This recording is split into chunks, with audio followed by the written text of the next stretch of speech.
நேரம் சில அதிகாரத்தை வச்சிருக்காரு. எதுக்கு தெரியுமா? ஏன் சிறையிருப்பு அனுபவிச்சாரு? மாறணும். ஆமென். ஆனா அவன் சிறையிருப்பு அனுபவிச்சு பாபிலோன் ராஜா உன்னை கடைசி வரை கொண்டு போய் நிறுத்த முடியாது. உனக்கு ஒரு ராஜா இருக்காரு, அவர் இயேசு ராஜா. அவர்தான் ஆளுகை செய்கிறார். ஆமென். அல்லேலூயா.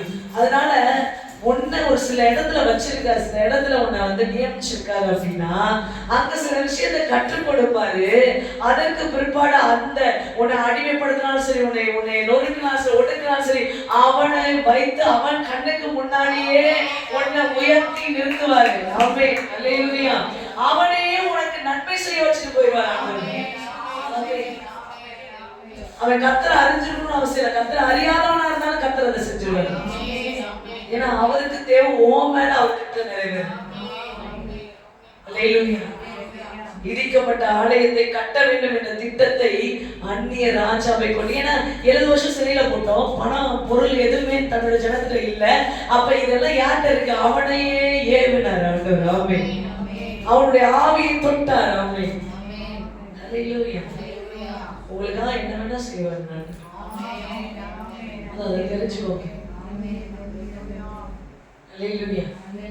ராஜாக்களை தள்ளி ராஜாக்களை ஏற்படுத்துவார். விசுவாசிக்கிறீங்களா? எனக்காக யாவையும் செய்து பெற்றுக்கொள்ளுங்க. இந்த blessing சொல்லுங்க, எனக்காக ஆண்டவர் என்ன வேணா செய்வார். ஆமென்.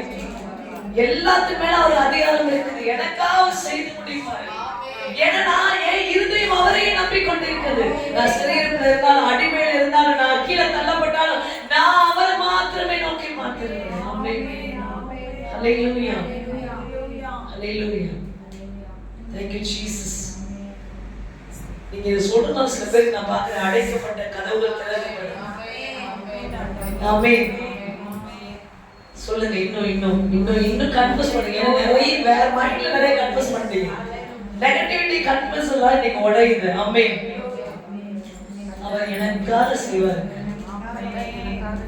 என் தேவன் எனக்கா ஏதாகிலும் செய்திடுவார், என்றாகிலும் என்னை மறந்தது இல்லை. ஆமென். அல்லேலூயா. சொல்றீங்களா?